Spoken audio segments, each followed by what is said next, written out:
بسم اللہ الرحمن الرحیم وَكَذَلِكَ جَعَلْنَاكُمْ أُمَّةً وَسَطًا لِتَكُونُوا شُهَدَاءَ عَلَى النَّاسِ وَيَكُونَ الرَّسُولُ عَلَيْكُمْ شَهِيدًا وَمَا جَعَلْنَا الْقِبْلَةَ الَّتِي كُنْتَ عَلَيْهَا إِلَّا لِنَعْلَمَ مَنْ يَتَّبِعُ الرَّسُولَ مِمَّنْ يَنْقَلِبُ عَلَى عَقِبَيْهِ وَإِنْ كَانَتْ لَكَبِيرَةً إِلَّا عَلَى الَّذِينَ هَدَى اللَّهُ وَمَا كَانَ اللَّهُ لِيُضِيعَ إِيمَانَكُمْ إِنَّ اللَّهَ بِالنَّاسِ لَرَءُوفٌ رَحِيمٌ صدق اللہ العظیم۔ وَكَذَلِكَ جَعَلْنَاكُمْ، اور اسی طرح ہم نے بنایا تمہیں امتاً وسطا، سب سے بہتر امت، افضل امت، لِتَكُونُوا شُهَدَاءَ عَلَى النَّاسِ، تاکہ تم شہداء بن جاؤ، گواہی کرنے والے، علی الناس لوگوں پر، وَيَكُونَ الرَّسُولُ، اور ہو جائے رسول، علیکم تمہارے اوپر، شہیداً گواہ، تمہاری تصدیق پر گواہی کرے۔ وَمَا جَعَلْنَا الْقِبْلَةَ الَّتِي، اور ہم نے نہیں بنایا، قبلۃ التی، وہ قبلہ، التی کنت علیہا، جس پر آپ پہلے تھے، جس کی طرف آپ پہلے رخ کرتے تھے، الا لنعلم، مگر اس لیے کہ ہم ظاہر کر دیں، من یتبع الرسول، کہ کون تابعداری کرتا ہے رسول کی، ممن ینقلب علی عقبیہ، ان میں سے جو لوٹتا ہے علی عقبیہ، پیٹھ پیچھے، وَإِنْ كَانَتْ لَكَبِيرَةً، اور اگرچہ یہ حکم تھا، یہ عمل، لَكَبِيرَةً باری، إِلَّا عَلَى الَّذِينَ هَدَى اللَّهُ، یہ تحویل قبلہ، یہ باری تھا، إِلَّا عَلَى الَّذِينَ هَدَى اللَّهُ، سوائے ان لوگوں پر جن کو اللہ نے ہدایت دی۔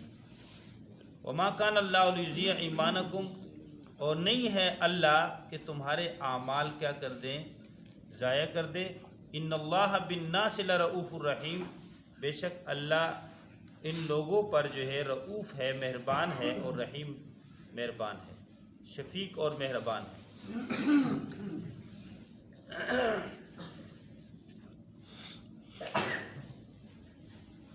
یہاں پر امتاً وسطا فرماتے ہیں کہ وسطاً کا ایک دوسرا معنی ہے افضل امت، امتاً وسطا، افضل امت، اور اسی سے ہے کہ جو عصر کی نماز ہے، اللہ تعالیٰ فرماتے ہیں حافظوا علی الصلوات والصلاۃ الوسطی وقوموا للہ قانتین، نمازوں کی حفاظت کرو، اور بالخصوص وسطی، وہ نماز جو سب سے افضل ہے۔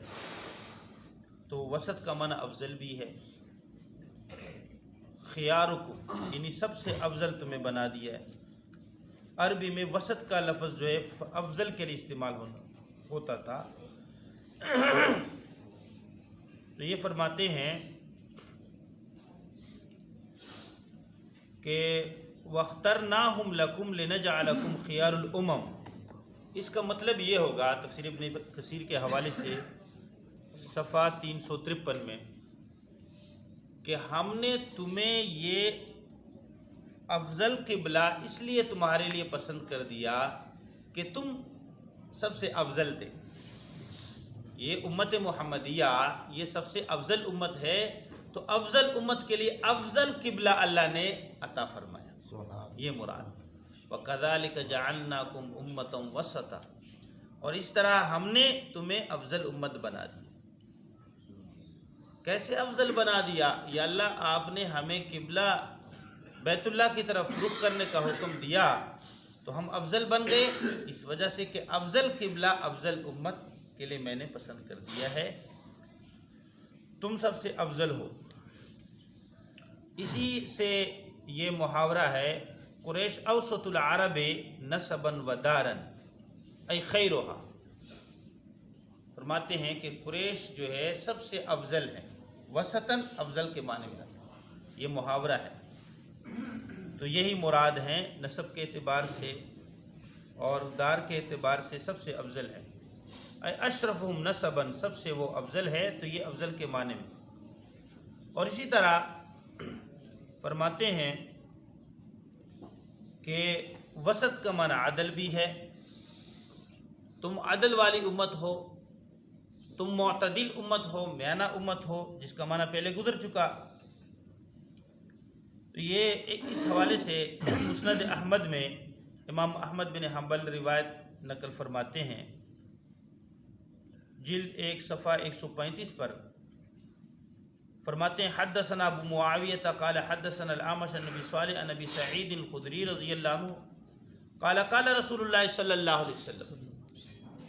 حضرت ابو سعید خدری سے روایت کرتے ہیں کہ اللہ کے نبی نے فرمایا جی النبی یوم القیامت ومعه رجلان واکثر من ذلك، کہ قیامت کے دن جو ہے انبیاء لائے جائیں گے، تو ایسے نبی بھی ہوں گے کہ بعض نبیوں کے ساتھ ان کے امتوں کے ساتھ نبی جو ہے پیش ہوں گے، تو بعض نبی ایسے ہوں گے ان کے ساتھ جو ہے امتوں میں 2 آدمی ہوں گے، بعض کے ساتھ رجل ایک آدمی ہوگا، ایسے بھی نبی ہوگا جس کا ایک امتی ہوگا، بعض ایسے بھی نبی ہوگی جس کے ساتھ کوئی امتی نہیں ہوگا۔ نبیوں کو لایا جائے گا تو فرماتے ہیں تو پوچھا جائے گا فیقال لهم هل بلغکم هذا، اللہ تعالیٰ پوچھے گا کیا اس نبی نے اب ان کی امتوں سے پوچھے گا بلغکم، تمہیں اللہ کا پیغام پہنچایا تھا؟ تو فیقولون لا، وہ انکار کریں گے، کہتے نہیں پہنچایا تھا۔ فیقال له هل بلغت قومک، پھر اللہ تعالیٰ کی طرف سے پوچھا جائے گا پیغمبر سے کیا آپ نے اپنی قوم کو پیغام پہنچایا؟ تو وہ کہیں گے فیقول نعم، وہ کہیں گے میں نے پہنچایا۔ فیقال من یشہد لک، اب پیغمبر سے اللہ پوچھیں گے کہ آپ کا کون گواہی کرے گا کہ آپ نے ان کے تک پیغام پہنچایا؟ اب اندازہ کریں اس سخت دن میں اللہ کے سامنے پیش ہونا، پھر جو ہے وہ امت انکار کر رہی ہیں اور پیغمبر کہہ رہے ہیں میں نے یا اللہ آپ کا پیغام پہنچایا، پھر اللہ پیغمبر کی طرف متوجہ ہو کے پوچھ رہے ہیں کہ آپ کا کوئی گواہ ہے؟ پھر فرماتے ہیں فیقول محمد و امتہ صلی اللہ علیہ وسلم، تو وہ پیغمبر کہے گا کہ میرا گواہ محمد اور اس کی امت ہے۔ تو پھر فیدعا امت و امت محمد و امتہ، پھر اللہ تعالیٰ محمد صلی اللہ علیہ وسلم کو بلائیں گے اور اس کی امت کو بھی بلائیں گے۔ فیقال لهم هل بلغ هذا قومه، پھر ان سے اللہ کی طرف سے پوچھا جائے گا کہ اے محمد صلی اللہ علیہ وسلم اور اے محمد کی امت، یہ نبی کہہ رہا ہے کہ میرا گواہ محمد اور اس کی امت ہے، کیا تم گواہی دیتے ہو اس پیغمبر نے اپنے قوم کو اللہ کا پیغام پہنچایا؟ فیقولون نعم، تو سارے کہیں گے یا اللہ پہنچایا۔ تو اللہ کی طرف سے پوچھا جائے گا کہ تمہیں کیا اس بات کا علم ہے؟ فیقولون جاءنا نبینا فاخبرنا ان الرسل قد بلغوا، تو وہ کہیں گے ہمارے نبی ہمارے پاس ہمارے ہاں تشریف لائے تھے اور اللہ کا پیغام انہوں نے پہنچایا، اللہ تعالیٰ نے ان پر وحی نازل فرمائی اور یہ پیغام پہنچایا ان الرسل قد بلغوا، کہ پیغمبروں نے اپنے امتوں کو اللہ کا پیغام پہنچایا، اپنے رسول کے واسطے سے اپنے ہمارے رسول کو اللہ نے یہ خبر دی ہے، یا اللہ ہمارے رسول کو آپ نے خبر دی ہے کہ نبیوں نے رسولوں نے اپنی امتوں کو پیغام پہنچایا۔ پھر فرماتے ہیں فذلک قول عز وجل وکذلک جعلناکم امۃ وسطا، اللہ کے نبی صلی اللہ علیہ وسلم نے فرمایا تو یہی اس وجہ سے اللہ نے فرمایا کہ ہم نے تمہیں امت وسط بنایا، عدل بنایا، لتکونوا شہداء علی الناس، تم کیا ہو جاؤ گے لوگوں پر گواہ بن جاؤ گے، یکون الرسول علیکم شہیدا، اور رسول تمہارے تصدیق پر گواہی کرے گا، رسول کہے گا میری امت نے سچ کہا ہے۔ تو یہ جو ہے یہ روایت ہے اس کے متعلق۔ اس کے علاوہ دنیا میں گواہی کے حوالے سے دوسری بھی روایت ہے، جیسے کل میں نے حضرت عمر فاروق کی روایت پیش کر دی صحاح ستہ میں۔ یہاں علامہ ابن کثیر رحمہ اللہ نے صفحہ نمبر 354 میں وہ حدیث حضرت ابو الاسود سے لایا، فرماتے کہ میں مدینہ منورہ گیا تو میں لوگ جو ہے ایک مرض تھا، مرض سے لوگ جو ہے مر رہے تھے، تو میں عمر فاروق رضی اللہ عنہ کے جنب میں ہمراہ بیٹھ گیا، ساتھ بیٹھ گیا، تو ایک جنازہ گزرا تو لوگوں نے اس کی تعریف کی، عمر فاروق نے فرمایا وجبت، اس کے لیے واجب ہو گیا. فقال فاثنى عليها على صاحبها خيرا، لوگوں نے اس کی تعریف کی. فقال وجبت وجبت، فرمایا کہ واجب ہو گیا، واجب ہو گیا. ثم مر باخرى فاثنى عليها على صاحبها خيرا، پھر ایک دوسرا بھی جنازہ گزرا، لوگوں نے اس کی بھی تعریف کی. عمر فقال عمر رضی اللہ عنہ وجبت، حضرت عمر فاروق نے فرمایا اس کے لیے بھی واجب ہو گیا. ثم مر بالثالثة فاثنى عليها شرا، پھر ایک تیسرا جنازہ گزرا تو عمر فاروق فرماتے ہیں لوگوں نے ان کی جو ہے برائی بیان کی. اس طرح برائی بیان کی. ہاں، پہلی روایت میں ہے کان لفظا غلیظا لکانا ان کان لفظا غلیظا، سخت خو تھے اور جو ہے سخت مزاج تھے، ایسے جو ہے یعنی لوگ اس سے تنگ تھے. ہاں جی، ہر وقت غصہ رہتے تھے، سخت ہوتے تھے، یعنی ایک برائی بیان ہو. اس روایت میں اس کی وضاحت نہیں ہے، لیکن یہ ہے کہ لوگوں نے اس پہ شر بیان کر دیا. عمر فاروق نے فرمایا وجبت، اس کے لیے بھی واجب فرمایا. تو میں نے پوچھا کہ آپ نے سب کے لیے، فقال عمر، پھر فرمایا کہ عمر فاروق نے فرمایا وجبت. تیسرا جنازہ گزرا، پھر فرمایا وجبت. فقال ابو الاسود ما وجبت یا امیر المؤمنین، ابو الاسود فرماتے ہیں کہ میں نے پوچھا اے امیر المؤمنین کیا واجب ہوگی؟ فرمایا قال قلت کما قال رسول اللہ صلی اللہ علیہ وسلم، فرمایا کہ میں نے اس طرح بات کی جو اللہ کے نبی نے فرمایا. اور اللہ کے نبی نے کیا فرمایا؟ ایما مسلمین، کوئی بھی مسلمان شہد لہ اربعۃ بخیر ادخلہ اللہ الجنہ. ایما مسلمین شہدہ اربعۃ بخیر، کوئی بھی مسلمان اس کے لیے 4 آدمی گواہی دے اس کے اچھائی کا، ادخلہ اللہ الجنہ، اللہ اس کو جنت میں داخل فرمائے. پھر ہم نے پوچھا یا رسول اللہ اگر 3 آدمی گواہی دے؟ فرمایا 3 بھی دے پھر بھی اللہ تعالیٰ جنت میں داخل کرے. فرمایا پھر ہم نے پوچھا یا رسول اللہ اگر 2 آدمی گواہی دے اچھائی کا؟ فرمایا اگر 2 بھی گواہی دے پھر بھی اللہ جنت میں داخل کرے. پھر ہم نے فرماتے ہیں کہ ہم نے ایک کے متعلق نہیں پوچھا. تو یہ روایت ہے کہ فرمایا کہ وَكَذَلِكَ جَعَلْنَاكُمْ أُمَّةً وَسَطًا، اور ہم نے تمہیں درمیانہ امت بنا دیا، افضل امت بنا دیا. لِتَكُونُوا شُهَدَاءَ عَلَى النَّاسِ، تاکہ تم لوگوں پر گواہی دو. وَيَكُونَ الرَّسُولُ عَلَيْكُمْ شَهِيدًا، اور رسول تمہارے صداقت پر گواہی دے. وَمَا جَعَلْنَا الْقِبْلَةَ الَّتِي كُنْتَ عَلَيْهَا، اور ہم نے نہیں بنایا وہ قبلہ جس پر آپ تھے، بیت المقدس.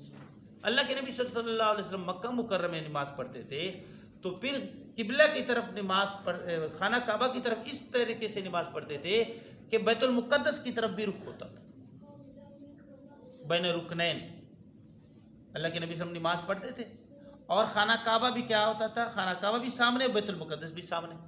لیکن جب مدینہ منورہ حضور پاک ہم تشریف لائے تو پھر یہ ہوا کہ قبلہ جو تھا خانہ کعبہ مسجد حرام وہ جنوب کی طرف ہو گیا اور جو ہے بیت المقدس شمال کی طرف ہو گیا. تو یہ جو ہے اب بیت المقدس کی طرف منہ کرتے تو اس طرف نہ ہوتا. تو نبی صلی اللہ علیہ وسلم اللہ سے الحاح جاری کرتے تھے، دعا مانگتے تھے، اللہ تعالیٰ سے دعا مانگتے تھے. اور آگے آ رہے فرماتے ہیں کیا دعا مانگتے تھے؟ یا اللہ ہمارا قبلہ جو ہے، ہمارا رخ بیت اللہ کی طرف پھیر دے، یہ دعا مانگتے. فرماتے ہیں وما جعلنا القبلۃ التي كنت عليها، اور ہم نے نہیں بنایا وہ قبلہ جس پر آپ تھے، الا لنعلم، مگر یہ کہ ہم ظاہر کر دیں، من يتبع الرسول، کہ کون تابعداری کرتے ہیں رسول کی، ممن ينقلب على عقبیہ، ان میں سے جو ہے پیٹ پیرتے ہیں اور لوٹتے ہیں، جو یعنی تابعداری نہیں کرتے. وَإِن كَانَتْ لَكَبِيرَةً إِلَّا عَلَى الَّذِينَ هَدَى اللَّهُ، اگرچہ یہ حکم باری تھا مگر ان لوگوں پر باری نہیں تھا جن کو اللہ نے ہدایت دی. اس سے کون مراد ہے؟ صحابہ کرام کو اللہ تعالیٰ نے ہدایت دی. اور ممن ينقلب على عقبیہ سے کون؟ یہود مراد، کہ یہود میں سے ہاں جی کون تابعداری کرتا ہے؟ پہلے تو خوش ہوتے تھے نا کہ دیکھو امام الانبیاء ہمارے قبلے کی طرف رخ کرتے ہیں. ہاں جی، اگرچہ یہود و نصارہ کا آپس میں کیا تھا؟ اختلاف تھا قبلے میں. یہود بیت المقدس کی طرف، نصارہ بیت المقدس کے شرقی جانب جو ہے ہاں وہ کرتے تھے، رخ کرتے تھے۔ اب جب اللہ کے نبی صلی اللہ علیہ وسلم مدینہ منورہ تشریف لائے اور ان کے قبلے کی طرف رخ کیا تو وہ خوش ہو رہے تھے کہ دیکھو آخری جو ہے امام الانبیاء بھی ہمارے قبلے کی طرف رخ کرتے ہیں۔ لیکن جب اللہ نے حکم دیا بیت اللہ کی طرف رخ کرنے کا، پھر اس سے وہ ناراض ہو گئے۔ تو فرماتے ہیں وَإِن كَانَتْ لَكَبِيرَةً، یہ تحویل قبلہ کا جو حکم ہے یہ لَكَبِيرَةً باری تھا، إِلَّا عَلَى الَّذِينَ هَدَى اللَّهُ، مگر ان لوگوں پر باری نہیں تھا جن کو اللہ نے ہدایت دی۔ وہ کون تھے؟ صحابہ کرام تھے، یاد رکھنا۔ اب جعلناکم امۃ وسطا میں صحابہ کرام سامنے، ٹھیک ہے، اور وہ گواہی حضور نے فرمایا تم آؤ گے، صحابہ کرام کو حضور فرماتے ہیں ہاں جی۔ اور اس کے علاوہ حد اللہ سے براہ راست کون مراد ہے؟ صحابہ کرام، جن کو اللہ نے ہدایت دی، ان پر جو ہے یہ حکم باری نہیں ہے۔ تحویل قبلہ کے وقت کنہوں نے حضور پاک صلی اللہ علیہ وسلم کا ساتھ دیا؟ اور جس طرح اللہ کے نبی صلی اللہ علیہ وسلم زور مسجد بنی سلمہ میں زور کے نماز میں 2 رکعت کے بعد حضور پاک صلی اللہ علیہ وسلم نے جس طرف رخ جیسے رخ پیر دیا، تو روایت میں آتا ہے کہ مردوں کی جگہ جو ہے عورتیں آ گئیں، عورتوں کی جگہ مرد آ گئے۔ تو اللہ کے نبی صلی اللہ علیہ وسلم جو ہے رخ پیرا اللہ کے نبی صلی اللہ علیہ وسلم، یعنی عورتوں کی طرف اللہ کے نبی صلی اللہ علیہ وسلم آئے جب رخ پیرا، اور قبلے کی طرف بالکل یعنی شمال کی طرف رخ تھا اور پھر جنوب کی طرف اللہ کے نبی ہو گئے، تو مرد عورتوں کی جانب آ گئے، عورتیں پیچھے مردوں کے یعنی وہ جگہ پہ آ گئی۔ اسی طرح رخ پھر گیا، اس طرف رخ پھر گیا، جنوب اس طرف۔ مدینہ منورہ میں قبلہ اس طرف ہے، اب پہلے اس طرف تھا، اب اللہ کے نبی صلی اللہ علیہ وسلم ایسے آئے تو جس طرح اس طرح آئے، تو جو عورتوں کی جگہ تھی اب مرد اس کی جگہ آ گئے، اور جو مردوں کی جگہ تھی عورتیں اس طرف آ گئی۔ تو اس طرح فرماتے ہیں، روایت میں آتا ہے اللہ فرماتے ہیں ان پر باری نہیں ہے جن کو اللہ نے ہدایت دی، صحابہ کرام۔ وما کان اللہ لیضیع ایمانکم، اب کچھ لوگ آ گئے، ابن عباس رضی اللہ عنہ سے روایت ہے کہ حضور پاک ہم کے پاس تشریف لائے کہ ہمارے وہ جو رشتہ دار جو جس وقت بیت المقدس کی طرف آپ نماز پڑھتے تھے، اس وقت جو ہے وہ آپ کے ساتھ بیت المقدس کی طرف نماز پڑھتے تھے، اب وہ فوت ہو گئے، جب تحویل قبلہ ہو گیا، کیا وہ نمازیں ختم ہو گئی؟ ان کا کیا حال ہوگا؟ اللہ نے آیت نازل فرمائی وما کان اللہ، توجہ کریں، وما کان اللہ لیضیع ایمانکم، یہ کن کو اللہ فرما رہے ہیں؟ ہاں بھائی صحابہ، اب میری طرف متوجہ نہیں ہے، لیضیع ایمانکم صحابہ کرام کو فرمانے۔ اللہ تعالیٰ مراد نمازیں، اللہ تعالیٰ تمہارے نمازوں کو ضائع نہیں کرے گا، سمجھ آئی؟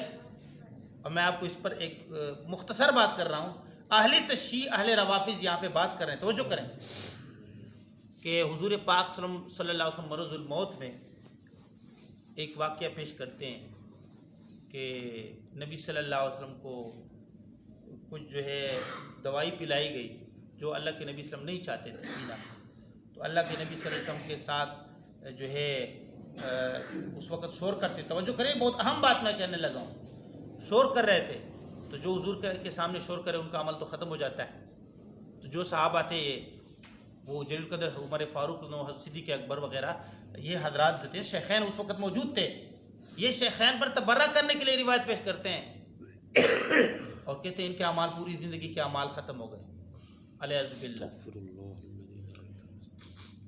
یہ خباثت کے لیے یہ اپنی یہ حدیث دلیل لاتے ہیں، بات توجہ کریں، اللہ یہاں کیا فرماتے ہیں؟ ما کان اللہ لیضیع ایمانکم، نہیں ہے اللہ کہ تمہارے ایمان تمہاری نمازوں کو ضائع کرے، سمجھ آئی؟ یہاں اللہ کیا فرماتے ہیں؟ کیا مطلب؟ جو بیت المقدس کی طرف رخ کر کے تم نے امام الانبیاء حضور پاک صلی اللہ علیہ وسلم کے ہمراہی میں نمازیں پڑھی، وہ نمازیں قبول ہو گئی، اللہ تعالیٰ تمہاری نمازوں کو ضائع نہیں کریں گے، اور اس کے بعد جو نبی صلی اللہ علیہ وسلم کے ساتھ پڑھیں گے وہ بھی اللہ ضائع نہیں کرے گا۔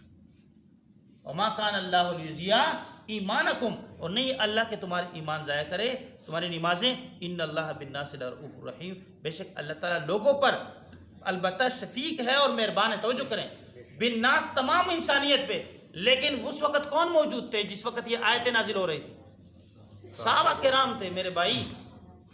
اب میں آپ کو بتا رہا ہوں، صحابہ کرام پہ بات کرو گے نا تو ہر آیت قرآن پاک کی آپ کے مخالف چلے گی، قرآن پاک کی آیت خود آپ پہ فتویٰ لگائے گی۔ اگر آپ کہو گے کہ صحابہ کرام کے اعمال ضائع ہو گئے الیاذ باللہ اور صحابہ کرام پہ تبرک کرو گے، اس وجہ سے ایک جو ہے روافض میں سے ایک آدمی نے کہا کہ یہ جو آپ کا قرآن پاک ہے نا اصلی قرآن نہیں ہے الیاذ باللہ۔ میں دوسرا یہ تو الیاذ باللہ وہ اپنے ذہن میں وہ کہتے ہیں یہ اہل بیت سے متنفر کرتا ہے، ایسی کوئی بات نہیں، ایسی کوئی بات نہیں ہے۔ اور وہ کہ میں دوسرا قرآن پاک میں نے لکھا ہے تو وہ جو ہے تمہیں اہل بیت کی محبت دے گا۔ اپنی طرف سے قرآن پاک کی تشریح کر کے اہل بیت کی مخالف کر دینا اور یہ ساری باتیں، قرآن پاک سب صحابہ کرام کے جو ہے جو حضور پاک صلی اللہ علیہ وسلم کے ہمراہی موجود تھے، جنہوں نے حضور پاک صلی اللہ علیہ وسلم کا ساتھ دیا، نمازیں پڑھی، ان سب کا تحفظ کرتا ہے۔ تو اللہ فرماتے ہیں اور نہیں اللہ تعالیٰ کہ تمہاری نمازوں کو کیا کرے، ضائع کرے۔ یہاں پر نماز کو اللہ نے ایمان کا فرمایا کہ تمہارے ایمانوں کو اللہ ضائع نہیں کرے۔ تو نماز اور ایمان کا گہرا تعلق ہے، نماز اور ایمان کا گہرا تعلق ہے۔ نماز جو ہے ایمان کی علامت ہے۔ کیا فرماتے ہیں، جو آپ مسجدوں میں جاتے ہوئے نماز پڑھتے ہوئے دیکھو تو اس کے ایمان کی گواہی، اس کے ایمان کی، کیوں، یہ نماز جو ہے ایمان کی علامت ہے۔ اور نبی صلی اللہ علیہ وسلم فرماتے ہیں کہ جو تاریکیوں میں مسجد جاتے ہیں، بشر المشائین فی الظلم بنور التام یوم القیامہ، قیامت کے دن ان کے ساتھ کامل نور ہوگا، ایمان کا کامل نور ہوگا جو تاریکیوں میں جاتے ہیں۔ اللہ تعالیٰ ہم سب کے گناہوں کو معاف فرمائے، عمل کے قبول دعا کر، امین۔ الحمدللہ۔